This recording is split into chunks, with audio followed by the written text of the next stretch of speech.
I will tell you today the story of how a small NGO from Transylvania became one of the main sources of information for teenagers in Romania. She is Denisa. She was 14 years old in this picture taken in our first headquarters. She joined our organization voluntarily in 2018. We launched a public call and she just appeared in our backyard, tiny and shy, but very, very curious. For me, that curiosity was more than enough to bring her on board. 5 years later, here we are. Denisa grew up to become a lovely young lady, as you can see. For both of us, these years have been life-changing. Between the two photos lay over 20 national projects, around 80 workshops around the country, countless Zoom meetings, hard moments, and hundreds of hugs, and I'm not exaggerating. Denisa is now one of the key people in my work. She's doing 6 impossible things before breakfast, as they say, more like a brunch for her because she likes to sleep in the morning. And she is a person I can trust with my life. Denisa is one of the many young people we discovered and who stayed with us, changed themselves for the better, and changed a little bit the world around them. During the last 6 years since I started this journey called Creating and Growing a Civic NGO, I talked directly to thousands of teenagers around the country.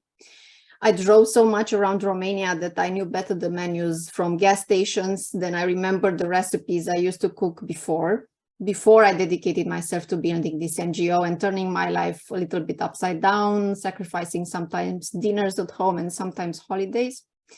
From the beginning, I wanted to create an organization that listens to young people, talks to them, and creates projects for them, with them, especially focused on the ones outside the big cities. My reason is because I do not want to watch our country slide into a far-right liberal democracy like many of the countries around us, from Poland to Hungary and Serbia.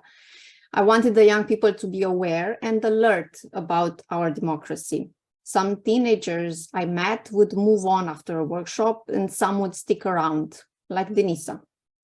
Out of all the young people I met, for many, we succeeded to change their lives for the better. And after tens and tens of workshops on media literacy, civic engagement, human rights, and so many, we finally reached the core problem: information. We talked to young people in classrooms, in cinemas, in parks. As you can see, we became specialists in doing workshops in almost any environment. Everywhere they were, we tried to get there and get them to talk. During all these workshops, we did a lot around the country. When we would ask them, where do you get your news from? The answer would always be an awkward silence. And after a pause, they would invariably say, Instagram and TikTok. They would get informed accidentally, not intentionally.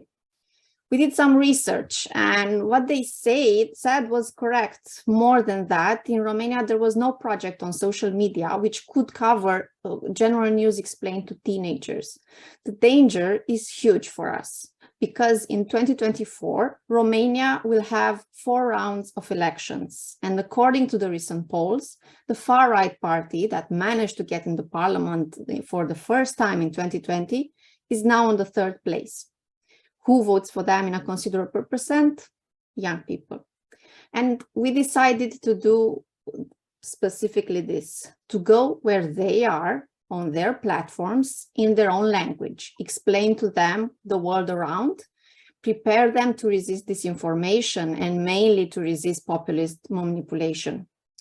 1.5 years ago, we started on Instagram the News-like project, or Genștiri, as we call it in Romanian, with 10 reporters, all under 24 years old, and 2 coordinators, myself and Teodor Tiță, a former journalist with over 20 years of experience. Soon after, we launched on TikTok, and since then, not a day went by without us delivering news. In February, the full-scale invasion of Ukraine by Russia has started. Romania's borders were overwhelmed with desperate Ukrainians running for their lives. We are the NATO country closest to the front line and with the largest border with Ukraine. So our work became even more important. We became the ones who were explaining the war to an entire generation. We reported the war every day. We brought in the team correspondents from Moldova and Ukraine. We had a correspondent reporting exclusively for us from Bucha to tell about the horrors that happened there. In May, we went ourselves to Ukraine, to the communities near the border, to talk to them and understand how they are going through this disaster. We covered everything from pride parades in Romania to far-right demonstrations. When the inflation hit us hard, we went among the students to see how they manage their funds and where do they eat from. We post every day around 6 news. We cover everything from the latest protest in Georgia to China-US tensions, from what the government is doing to countering disinformation. Every month we grow, and every day we grow. In the last 28 days, we reached over 2 million unique accounts on Instagram and TikTok. 55% of our public is under 24 years old. 88% is under 34. On TikTok, our record is a clip with over 2.1 million views. To continue, we need your help to grow. With £10,000, you could support our team's work part-time for 3 months. We are 12 people working every day. In 3 months, with this support, we can create over 450 news, and we can reach over 3.5 million unique accounts. With £20,000, you could support us for 6 months, during which we can post over 900 news and reach over 5 million unique accounts on Instagram and TikTok. And that means 1 in 4 Romanians. Half of the time, we do volunteer work. Now, as we grow, we get more support from grants and commercial part, but still not enough. I believe we can become the main source of information for young people in Romania.